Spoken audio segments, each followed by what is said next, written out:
Hello students, मैं सचिन कुमार आपके अपने यूट्यूब चैनल एम विद एस्केसर पर आपका स्वागत करता हूं। हम लोग फर्स्ट ईयर फिजिक्स का 4th चैप्टर पढ़ रहे थे, ऋजुरेखी पथ पर गत motion along a straight line path. पिछले वीडियो में हम लोगों ने इस चैप्टर का एक बहुत ही महत्वपूर्ण टॉपिक कंप्लीट किया था, समाकलन वृत्त से गति का समीकरण का निगमन। तो अगर आपने वो वीडियो ना देखा हो तो उस वीडियो की जो लिंक है हमारे डिस्क्रिप्शन बॉक्स में दी गई है, आप वहां से उस लिंक के द्वारा उस वीडियो को देख सकते हैं। आज हम लोग एक महत्वपूर्ण टॉपिक पर चर्चा करने वाले हैं, बहुत ही महत्वपूर्ण है और बहुत ही जो है इंटरेस्टिंग टॉपिक है, गुरुत्व अधीन गति, मोशन अंडर ग्रेविटी। गुरुत्व अधीन गति क्या होती है? क्या आपने कभी ये सोचा है कि अगर हम किसी वस्तु को ऊपर की तरफ फेंकते हैं तो ऊपर की तरफ फेंकने पर वस्तु सदैव पृथ्वी तल पर लौट कर आती है? क्यों आती है? आपने कभी सोचा है? नहीं सोचा है। अगर इसका हम उत्तर एक शब्द में दें तो क्या कह सकते हैं कि पृथ्वी प्रत्येक वस्तु को अपनी तरफ खींचती है, इसलिए प्रत्येक वस्तु को ऊपर फेंकने पर वस्तु पृथ्वी तल पर लौटकर आती है। ठीक, तो प्रत्येक वस्तु को ऊपर फेंकने पर वो पृथ्वी तल पर लौटकर क्यों आती है? क्योंकि पृथ्वी प्रत्येक वस्तु को अपनी तरफ आकर्षित करती है। देखिए, पृथ्वी जिस बल से वस्तु को अपनी तरफ आकर्षित करेगी उस बल को हम कौन सा बल कहते हैं? गुरुत्व बल कहते हैं। कौन सा बल कहते हैं? गुरुत्व बल कहते हैं।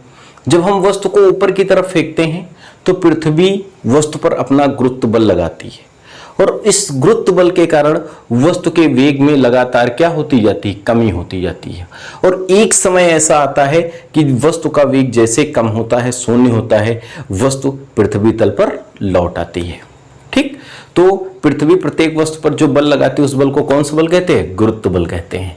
तो जब वस्तु को हम ऊपर की तरफ फेंकते हैं तो वस्तु के वेग में लगातार कमी क्यों होती है? क्योंकि पृथ्वी इस पर अपना कौन सा बल लगाती है? गुरुत्व बल लगाती है, जिसके कारण इसके वेग में कमी होती है। अब भाई वेग में कमी हो रही है तो वेग में कमी होने के कारण इसमें क्या उत्पन्न होगा? त्वरण उत्पन्न होगा और इस त्वरण को हम कौन सा त्वरण कहते हैं? गुरुत्वीय त्वरण कहते हैं। कौन सा त्वरण? गुरुत्वीय त्वरण। ठीक, तो जब कोई वस्तु, अब गुरुत्वाधीन गति की हम बात करेंगे, अगर हम इसकी परिभाषा देना चाहें तो क्या कह सकते हैं? जब कोई वस्तु पृथ्वी तल से ऊपर जाती है या ऊपर से नीचे आती है तो जो वस्तु की गति होती है वो गति हमारी कौन सी गति कहलाती है? गुरुत्वाधीन गति कहलाती है। और जब वस्तु गुरुत्वाधीन गति करेगी तो वस्तु में एक त्वरण उत्पन्न होता है और वह त्वरण जो होता है गुरुत्वीय त्वरण स्मॉल जी के बराबर होता है। ठीक, तो हम गुरुत्वाधीन गति में सीधे शब्दों में लिख सकते हैं कि जब कोई वस्तु पृथ्वी तल से ऊपर जाती है या ऊपर से नीचे आती है तो जो वस्तु की गति होती है वो गति गुरुत्वाधीन गति कहलाती है और इस स्थिति में वस्तु में उत्पन्न त्वरण को हम गुरुत्वीय त्वरण कहते हैं। अगर हम गुरुत्वाधीन गति के समीकरणों का उल्लेख करें तो हम जो गति के समीकरण पढ़ते हैं, हमने पढ़ा था गति के हमारे 3 समीकरण होते हैं। गति के कितने समीकरण होते हैं? 3 समीकरण। गति के 3 समीकरण हमने मुख्य पढ़ा था, एक ट्यूमे वाला है उसको हमने नहीं पढ़ा था। पहला क्या होता है? v बराबर u प्लस AT, ठीक है। दूसरा बच्चों क्या होता है? v स्क्वायर बराबर s बराबर होता है ut plus half AT square. जो गति का हमारा दूसरा समीकरण होता है वो s बराबर होता है ut plus half AT square. जब हम तीसरे समीकरण की बात करते हैं तो v स्क्वायर बराबर होता है u स्क्वायर प्लस 2as। तो ये हमने मुख्यतः गति के 3 समीकरण पहले पढ़े हैं। पहला समीकरण v बराबर u प्लस AT, जहां v कौन सा वेग होता है? अंतिम वेग होता है। u कौन सा वेग होता है? हमारा प्रारंभिक वेग होता है। a क्या होता है? वस्तु में उत्पन्न त्वरण और t होता है समय। यहां पर देखिए s क्या होता है? s होता है वस्तु द्वारा तय किया गया विस्थापन। तो जब हम गुरुत्वाधीन गति का समीकरण लिखेंगे, ध्यान देना, जब हम गुरुत्व के अंतर्गत वस्तु गति करेगी तो गुरुत्व के अंतर्गत जब वस्तु करेगी तो उस स्थिति में, ठीक है, 2 चीजें बदलेंगी। कितनी चीजें बदलेंगी? 2 चीजें। सबसे पहली बात, a जो होगा वो कन्वर्ट होगा g में। a के स्थान पर हम कितना लिखेंगे? g लिखेंगे, तथा जो हमारा s है, ठीक, रेखीय गति में s लिखते थे और s के स्थान पर हम यहाँ कितना लिखेंगे? h, क्योंकि वस्तु जब ऊपर नीचे की बात होती है तो वहां पर हम ऊंचाई लेते हैं। क्या लेते हैं? ऊंचाई। तो जो हम गुरुत्व के अंतर्गत समीकरण लिखेंगे तो उसमें हमारे ये दो मुख्यतः परिवर्तन होंगे। इन समीकरणों में ए के स्थान पर कितना लिखेंगे? जी लिखेंगे, और तथा एस के स्थान पर कितना लिखेंगे? एच लिखेंगे। ठीक, तो जो हमारा समीकरण बनता है, ध्यान देना भाई। लेकिन गुरुत्व के अधीन गति में हम दो प्रकार के समीकरण लिखते हैं और दो स्थितियां होती। पहली स्थिति क्या होती है? जब वस्तु ऊपर से नीचे आती है। वस्तु ऊपर से कहां आती है? नीचे। जब वस्तु ऊपर से नीचे आती है तो इस कंडीशन में देखिए भाई क्या होता है। जब वस्तु ऊपर से नीचे आती है तो इस कंडीशन में क्या होता है? पहली बात, पहला जो समीकरण होता है v बराबर होता है u plus G T. v बराबर कितना होता है? u plus G T. यहां जहां v क्या है? अंतिम वेग, u क्या है? प्रारंभिक वेग, g क्या है? गुरुत्वीय त्वरण, t क्या है? समय। जो दूसरा समीकरण हमारा होता है क्या होता है? s किसके बराबर होता है? h के। h बराबर होता है u t प्लस हाफ, एक इसमें कन्वर्ट होगा g हो जाएगा जी टी स्क्वायर। h बराबर होता है U T plus half G T square, जहां h होती है ऊंचाई, u होता है प्रारंभिक वेग, g होता है गुरुत्वीय त्वरण और t होता है समय। जब हम तीसरे समीकरण की बात करते हैं तो हमारा तीसरा समीकरण कन्वर्ट हो जाता है v स्क्वायर बराबर u स्क्वायर प्लस 2gh। तो गुरुत्व अधीन गति में हम ये तीन समीकरण का उल्लेख कब करेंगे? जब वस्तु ऊपर से कहां आएगी? पृथ्वी तल पर आएगी। सेकंड कंडीशन में हम इसका सूत्र बदल देते हैं। जब वस्तु नीचे से ऊपर जाती है, जब वस्तु नीचे से कहां जाती है? नीचे से ऊपर की दिशा में जाती है। देखिए भाई, जब वस्तु नीचे से ऊपर की दिशा में जाती है तो ठीक, जब वस्तु नीचे से ऊपर की दिशा में जाती है तो क्या होता है? यहां पर आपको दो बातें ध्यान रखनी है। देखिए, जब वस्तु नीचे से ऊपर की तरफ जाएगी तो लगातार इस पर गुरुत्व बल के कारण इसके वेग में लगातार क्या होती जाएगी? कमी होती जाएगी। जब वस्तु के गुरुत्व बल के कारण लगातार इसके वेग में क्या होगी? कमी होगी। जब वेग में कमी होती है तो वहां पर जो त्वरण उत्पन्न होता है उसको हम क्या कहते हैं? मंदन कहते हैं। अर्थात वहां पर त्वरण प्लस ना लेकर हम क्या लेते हैं? माइनस लेते हैं। पढ़ाया हमने आपको त्वरण में कि जब किसी वस्तु के वेग में वृद्धि होती है तब तो त्वरण धनात्मक होता है, लेकिन जब वस्तु के वेग में कमी होने लगती है तब त्वरण क्या हो जाता है? ऋणात्मक हो जाता है। और उस ऋणात्मक त्वरण को हम क्या कहते हैं? मंदन कहते हैं। क्या कहते हैं? मंदन। इसी प्रकार जब वस्तु पृथ्वी तल से ऊपर की तरफ जाएगी तो गुरुत्व बल के कारण लगातार उसके वेग में क्या होती जाएगी? कमी होती जाएगी, जिसके कारण उसका जो त्वरण होगा वह त्वरण क्या कहलाएगा? मंदन कहलाएगा। क्या कहलाएगा? मंदन कहलाएगा। और जब मंदन कहलाएगा तो मंदन जब होता है तो त्वरण क्या होता है? ऋणात्मक होता है। अतः इस समीकरण में हम g के स्थान पर कितना रखेंगे? माइनस जी रखेंगे। तो देखिए कितना हो जाएगा? v बराबर u माइनस जी टी, पहला समीकरण। दूसरा समीकरण s बराबर U T minus half G T square, और तीसरा समीकरण हो जाएगा v स्क्वायर बराबर u स्क्वायर माइनस 2gh। तो ये हमारे गुरुत्व अधीन गति के समीकरण कहलाएंगे। हमारा टॉपिक है आपेक्षिक वेग, रिलेटिव वेलोसिटी। आपेक्षिक वेग, रिलेटिव वेलोसिटी क्या होती है? संबंधित वेग जिसे हम कहते हैं। रिलेटिव मीन्स क्या होता है? संबंधित वेग। इसको हम दूसरे शब्दों में कह सकते हैं। जैसे आपने कभी देखा होगा या अक्सर हम लोग ये देखते हैं कि जैसे हम बस या रेलगाड़ी से यात्रा कर रहे हैं, तो जैसे हम रेलगाड़ी से यात्रा कर रहे हैं, रेलगाड़ी में खिड़की के पास वाली सीट पर हम बैठे हुए हैं। ठीक, रेलगाड़ी विरामावस्था में है, रुकी हुई अवस्था में है। तो जब हम खिड़की से बाहर झांकते हैं तो जो हमें पेड़ पौधे दिखाई देते हैं वो कैसे दिखाई देते हैं? स्थिर दिखाई देते हैं। ठीक, लेकिन जब रेलगाड़ी गति करने लगती है तो गति की अवस्था में होती है तो उस कंडीशन में हमें जो पेड़ पौधे होते हैं वो कैसे दिखाई देते हैं? गतिमान दिखाई देते हैं। ठीक, जब रेलगाड़ी रुकी हुई अवस्था में थी तो हमको पेड़ पौधे किस अवस्था में दिखाई देते थे? विरामावस्था में दिखाई देते थे। और जैसे ही रेलगाड़ी गतिमान हो गई तो रेलगाड़ी के गतिमान होने पर क्या हुआ? पेड़ पौधे किस अवस्था में दिखाई देने लगे? गतिमान अवस्था में दिखाई देने लगे। पहली बात ये हुई। दूसरी बात की कल्पना करते हैं। जैसे हम रेलगाड़ी में बैठे हुए हैं, रेलगाड़ी चल रही है, ठीक, और उसी दिशा में उसी वेग से एक हमारी दूसरी रेलगाड़ी चल रही है। अर्थात कहने का मतलब है दो रेलगाड़ियां समान वेग से समान दिशा में चल रही हैं और उसमें से हम एक रेलगाड़ी में बैठे हुए हैं। तो हमें क्या एहसास होगा? हमें एहसास होगा कि ये रेलगाड़ियां किस अवस्था में हैं?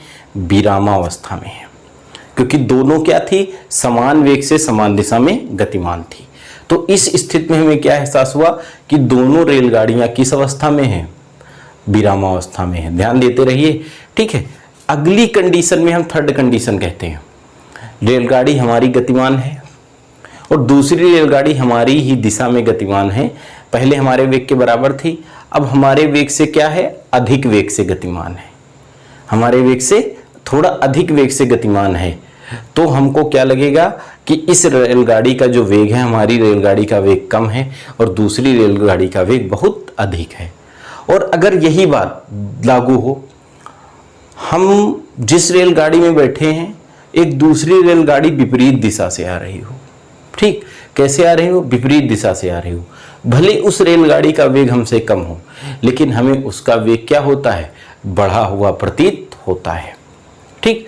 तो यही जो वेग होता है, यही वेग इन तुलनात्मक दोनों वस्तुओं का वेग कौन सा वेग कहलाता है? आपेक्षिक वेग कहलाता है। तो आपेक्षिक वेग क्या होता है कि जैसे, अगर आपकी नहीं समझ में आया तो दूसरा एग्जाम्पल समझिए भाई। जैसे कहा गया एक वस्तु थी ए, ठीक, ये 5 किलोमीटर बिंदु ओ से गतिमान हुई। कितनी चाल से? 5 किलोमीटर प्रति घंटे की चाल से। ये वस्तु हमारी कौन थी? ए हमारी जो वस्तु हुई वो 5 किलोमीटर प्रति घंटे की चाल से गतिमान हुई। अब जहां से एक गतिमान हुई थी वहां से बी की स्थिति, बी से पूछा जाए कि ए के बारे में आप क्या कहेंगे, तो बी कहेगा ए जो है वो 1 घंटे में 5 किलोमीटर दूरी तय कर रहा है, या कह सकता है कि जो ए की चाल है वो 5 किलोमीटर प्रति घंटा है, ठीक, क्योंकि ए की बी किस अवस्था में है? ये बी जो है ये विरामावस्था में है और ए जो है ए किस अवस्था में है? गति की अवस्था में है, ठीक। दूसरी बात हम कह सकते हैं, अब देखिए भाई, ए जो है बिंदु ओ से 5 किलोमीटर प्रति घंटे की चाल से गतिमान है। कितनी? 5 किलोमीटर प्रति घंटे की चाल से गतिमान है। और ये ए था, ठीक, और इसी दिशा में बी भी जो है, बी वो 3 किलोमीटर प्रति घंटा की चाल से गतिमान है। तो अगर अब बी से पूछा जाए ए के वेग के बारे में आप क्या कहेंगे, तो बी कहेगा कि जो ए है हमसे क्या है? 2 किलोमीटर प्रति घंटे की चाल से अधिक गतिमान है। कैसे भाई? क्योंकि जो ए है 1 घंटे में 5 किलोमीटर प्रति घंटे की चाल से गति करेगा और जो बी है वो 3 किलोमीटर प्रति घंटे की चाल से गति करेगा। तो ए 1 घंटे में 5 किलोमीटर दूरी तय करेगा और बी 1 घंटे में कितनी दूरी तय करेगा? 3 किलोमीटर दूरी तय करेगा। तो अगर बी और ए की स्थिति की बात की जाए तो ए 5 था एक निश्चित बिंदु से, बी उस निश्चित बिंदु से 3 किलोमीटर दूरी पर था, तो दोनों के बीच कितना अंतर हुआ? 2 किलोमीटर का अंतर हुआ। अर्थात कहने का तात्पर्य क्या है? जब दोनों वस्तुएं एक ही दिशा में गतिमान हैं तो इनका जो वेग होगा, आपेक्षिक वेग जो होगा, वो एक दूसरे के अंतर के बराबर होगा। थर्ड कंडीशन में कहा जाए एक निश्चित बिंदु से ए जो है दाहिनी ओर 5 किलोमीटर प्रति घंटे की चाल से गतिमान है और जो बी है वो बाईं ओर 3 किलोमीटर प्रति घंटे की चाल से गतिमान है। अब अगर पूछा जाए बी से कि ए के बारे में बताइए, आप में ए और बी में क्या अंतर है, तो अब इस कंडीशन में क्या इनका आंसर वही रहेगा? नहीं रहेगा, क्योंकि A 5 किलोमीटर प्रति घंटे की चाल से दूसरी दिशा में गतिमान है और B दूसरी दिशा में गतिमान है। तो B इस कंडीशन में कहेगा B और A के बीच की दूरी कितनी हो जाएगी भाई? 3 और 5 टोटल कितनी? 8 किलोमीटर। तो इनके बीच की जो दूरी हो गई भाई, B ने एक निश्चित बिंदु से, कहा गया O से, A ने दाहिनी ओर 5 किलोमीटर दूरी तय की 1 घंटे में, और जो B था उसने बाईं ओर 3 किलोमीटर दूरी तय की 1 घंटे में। तो अगर पूछा जाए B से कि बताइए A से आप कितनी दूर हैं, तो ये क्या बताएगा? 8 किलोमीटर दूर है। दोनों के बीच की दूरी कितनी होगी? 8 किलोमीटर। और अगर चाल कह दी जाए तो इस कंडीशन में कितनी हो जाएगी? 8 किलोमीटर प्रति आवर्स। तो आपेक्षिक वेग के बारे में अब यहां से आप समझ गए होंगे। आपेक्षिक वेग क्या होता है? जब दो वस्तुएं गतिकीय अवस्था में होती, किस अवस्था में? गतिकीय अवस्था में होती हैं, तो एक वस्तु के सापेक्ष दूसरी वस्तु का जो प्रेक्षित वेग होता है, एक वस्तु के सापेक्ष दूसरी वस्तु का जो प्रेक्षित वेग होता है, वही हमारा कौन सा वेग कहलाता? सापेक्ष वेग कहलाता है। वो सॉरी, कौन सा वेग कहलाता? आपेक्षिक वेग कहलाता है। तो आपेक्षिक वेग क्या होगा? जब दो वस्तुएं गतिकीय अवस्था में होंगी तो एक वस्तु के सापेक्ष दूसरी वस्तु का जो प्रेक्षित वेग होता है, वही वेग हमारा कौन सा वेग कहलाता? आपेक्षिक वेग कहलाता है। अब यहां से एक बात हमारी ध्यान देना भाई, जैसे कहा जाए दो वस्तु थी A और B। दो वस्तु कौन थी? एक वस्तु हमारी A थी और एक वस्तु क्या थी? B। तो कहा जाए A के सापेक्ष, क्या कहा जाए? A के सापेक्ष B का वेग, कहा जाए A के सापेक्ष B का वेग। अब इसमें दो कंडीशन है। फर्स्ट कंडीशन क्या है? एक ही दिशा में गतिमान है। क्या है? एक ही दिशा में गतिमान है। जब एक ही दिशा में गतिमान है तो ध्यान देना भाई, गतिमान है तो A के सापेक्ष जो B का वेग होगा वो हो जाएगा VBA बराबर VB माइनस VA। दोनों के अंतर के क्या होगा? बराबर होगा। और अगर विपरीत दिशा में गतिमान है, किधर गतिमान है? विपरीत दिशा में। यहां पर क्या था? A और B दोनों कहां जा रहे थे? एक ही दिशा में। लेकिन जब दोनों किन दिशाओं में गतिमान हो? विपरीत दिशा में गतिमान हो। तो विपरीत दिशा में गतिमान होंगे तो इस कंडीशन में देखिए क्या होगा? VBA बराबर हो जाएगा VB प्लस VA। ठीक है, तो यहां से कहा गया जैसे हमारी दो वस्तुएं थी, एक वस्तु हमारी A थी और एक वस्तु कही गई B, तो कहा गया A के सापेक्ष B का वेग कितना होगा?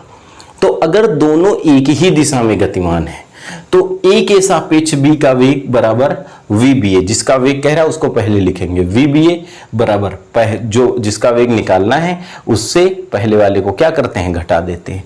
और जब विपरीत दिशाओं में होते हैं तो आप दोनों के वेगों को जोड़ देते हैं। सेकंड कंडीशन इसी में कही गई, क्या कही गई? B के सापेक्ष A का वेग, क्या कहा गया? B के सापेक्ष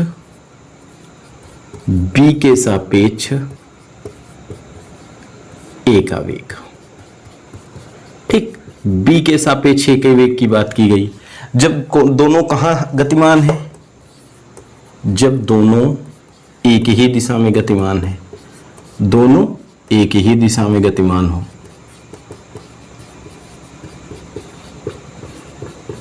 तो क्या होगा भाई? B के सापेक्ष A का निकाल रहे हो तो A का निकाल रहे हो तो लिखेंगे VA माइनस VB बराबर जिसका वेग निकाल रहे हो उससे उसको घटा दो, VA माइनस VB। ठीक, और जब विपरीत दिशा में गतिमान हो, जब विपरीत दिशा में गतिमान होंगी तो हम लिख सकते हैं VAB बराबर वही VA प्लस VB। बात समझ में आई कि नहीं भाई? तो जब दोनों वस्तुएं एक ही दिशा में गतिमान होती हैं तो सापेक्ष वेग उनके अंतर के बराबर, और जब विपरीत दिशाओं में गतिमान होती तो सापेक्ष वेग किसके बराबर होता है? उनके योग के बराबर। अगर दो वस्तुएं, एक कंडीशन और कही गई, थर्ड कंडीशन, यदि दोनों वस्तुएं एक दूसरे से थीटा कोण पर गतिमान है, कितने कोण पर? थीटा कोण पर गतिमान है। ये हमारा VA था और ये कौन था? VB। तो इनका जो आपेक्षिक वेग होगा वो फार्मूला आप लिख लीजिए, आपेक्षिक वेग इनका हो जाएगा, वही परिणामी वाले फार्मूले से निकाला जाता है, बट उसमें हम कोण ये पूरा लेते हैं, ठीक है। तो आपेक्षिक वेग वी ए बी बराबर हो जाएगा under root v a square plus v b square minus 2va v b cos theta, जहां va क्या है पहली वस्तु का वेग, vb क्या है दूसरी वस्तु का वेग, और थीटा जो है वो क्या है इन दोनों के बीच बना कोण कि वस्तु ए बी से कितने डिग्री कोण पर गतिमान है।